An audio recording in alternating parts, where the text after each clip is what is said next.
Hola a todos y bienvenidos a este nuevo módulo de SG Fácil. Hoy hablaremos de unos escenarios especiales en el contexto de infarto agudo del miocardio. Este será un video un poco más corto de lo que los tenemos acostumbrados, pero no por esto será menos importante.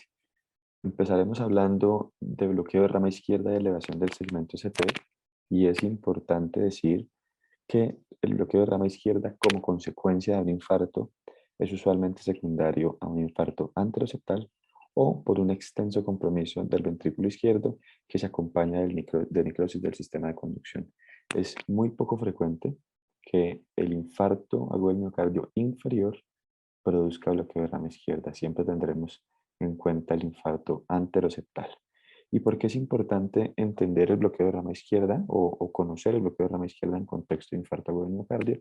Es porque cuando tenemos un bloqueo de rama izquierda nuevo o presumiblemente nuevo, esto será una urgencia médica y lo trataremos como un infarto agudo del miocardio con elevación del segmento ST, es decir, que lo trataremos con medidas de reperfusión inmediata, bien sea trombolisis o bien sea una intervención coronaria percutánea. Ahora sin más, ya pasaremos a ver los ejemplos en el electrocardiograma y estos empezaremos primero hablando de los criterios de la doctora Garbosa que estuvieron publicados en una revista muy importante de medicina en 1996. ¿Qué nos dicen estos criterios? Entonces nos dice el criterio número uno que debemos tener un supradesnivel del segmento ST concordante con la polaridad del QRS. ¿Y por qué esto es importante? Porque hay que recordar, y lo pueden volver a ver cuando revisen el video de trastornos en la conducción intraventricular, que así como hay alteración en la despolarización, en los bloqueos de rama, habrá también una alteración en la repolarización en ese mismo bloqueo. Es decir, si el complejo QRS es positivo en el bloqueo de rama izquierda, lo que esperamos de la onda T es que sea negativa. Eso sucede en B5 y B6, por ejemplo, y lo que sucedería en B1 es que si el complejo QRS es negativo, la onda T, o sea, la repolarización debería ser positiva. Entonces, por eso es que el criterio número uno nos dice que si tenemos un QRS positivo, deberíamos tener una elevación del segmento CT por lo menos mayor, eh, por lo menos igual o mayor a 1 milímetro. Ahora, el segundo criterio que vemos acá es que cuando tenemos un complejo QRS negativo, debemos tener una depresión del segmento ST de al menos 1 milímetro o más. Y tenemos un tercer criterio. Entonces, ese tercer criterio, ¿qué es lo que nos dice? Como ya sabemos que cuando los complejos son negativos, tendrán ondas T positivas y viceversa, cuando tenemos una elevación discordante del segmento ST, es decir, si el QRS es negativo y el ST está elevado, esta elevación del segmento ST deberá ser de al menos 5 milímetros.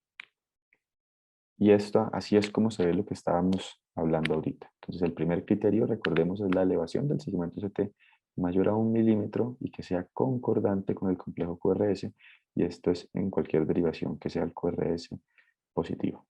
Esto nos da un OR de 25, un OR muy bueno, y nos da 5 puntos.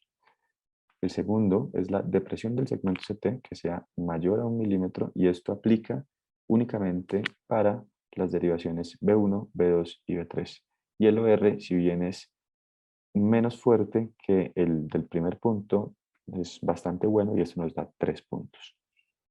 Y el último, que era la elevación del segmento ST mayor a 5 milímetros y que sea discordante con el complejo QRS, nos da un OR de 4.3 que solamente nos puntúa 2 puntos. ¿Y por qué son importantes los puntos? Porque necesitamos una puntuación que sea de al menos 3 o más para hacer el diagnóstico. Es decir, necesitamos tener bien sea el primer criterio o el segundo criterio para poder hacer el diagnóstico, y el tercer criterio pues no es diagnóstico. Esto lo trataron de solucionar. ¿Cómo lo solucionaron? Lo solucionaron con los criterios de Sgarbosa modificados. ¿Qué es lo que nos dice? Nos dice, reemplace el tercer punto por una razón del segmento ST, de la elevación del segmento ST por la profundidad de la S. Y esta razón deberá ser inferior a menos 0.25. En otros términos, para que sea un poco más claro, lo que nos dice es que la elevación del segmento ST deberá ser al menos el 25% de la profundidad de la onda S para que esto sea significativo.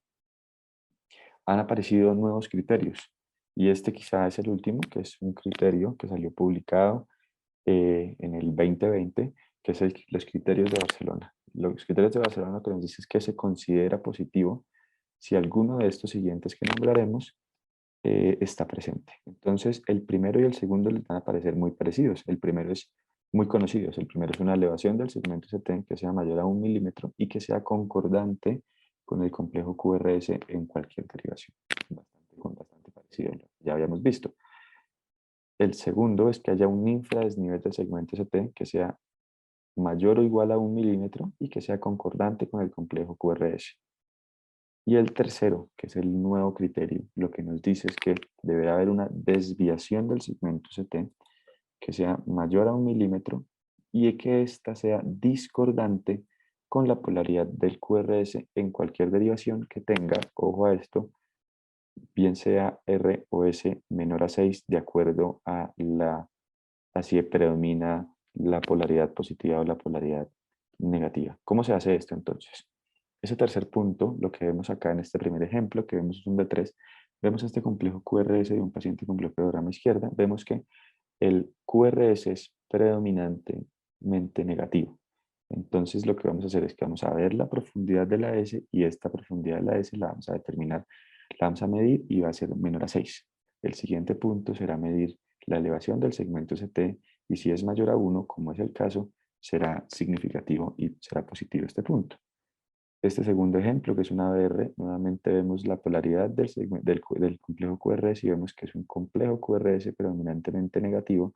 Y el siguiente punto entonces será ver cuánto es el supradesnivel del segmento CT y si esto es mayor a 1, será significativo. Y el tercer y último ejemplo, este es un ABL, que vemos que hay un QRS que es predominantemente positivo, pero de menos de 6 milímetros y por esto será significativo, será analizable, digámoslo así, y lo que tendremos que ver es que haya un infradesnivel del segmento CT que sea mayor a 1 milímetro y de esto así será significativo. Ahora hablando ya de dispositivos de marcapasos, pues los datos los obtenemos del mismo estudio de la doctora Sgarbosa que habíamos visto, de los mismos criterios, puesto que de toda la población de su estudio, 32 pacientes que representaban el 0.1% de la población tenían alguna clase de dispositivo. Entonces, ¿qué encontraron cuando analizaron los datos? Los criterios que habían sido más importantes, que era la elevación del segmento CT concordante con el complejo QRS y la depresión del segmento CT mayor a 1 milímetro de B1 a B3, realmente tenían un valor predictivo muy bajo. ¿Cuál era el criterio que mejor rendimiento tenía? Pues sorpresivamente fue el último criterio de elevación del segmento CT de más de 5 milímetros y que sea discordante con el complejo QRS. Esto da una especificidad bastante buena, alrededor del 90%, y una sensibilidad realmente no tan buena, alrededor del 56%, con un área bajo la curva de 0.66. Ahora, por último, hablaremos brevemente del bloqueo de rama derecha. Y lo que hay que decir es que hasta hace poco no se consideraba o no se le daba la misma importancia que se le daba al bloqueo de rama izquierda, pero hay que decir que ya hay datos que nos sugieren que tener presencia de bloqueo de rama izquierda nuevo también tiene un pronóstico adverso, así como el bloqueo de rama izquierda. ¿Y qué debemos tener en cuenta? Lo usual es que se presente con infarto de cara anteroseptal, que se van a mantener los criterios de bloqueo de bloqueo de rama derecha y usualmente va a tener la morfología presente acá, que es QR, y lo que vamos a encontrar o lo que se sugiere es que se encuentre o se mida un supradesnivel del segmento CT que sea por lo menos mayor a 2.5 milímetros y esto usualmente se debe a una lesión de la descendente anterior. Y felicitaciones, han completado este nuevo módulo. Quédense con nosotros para los demás.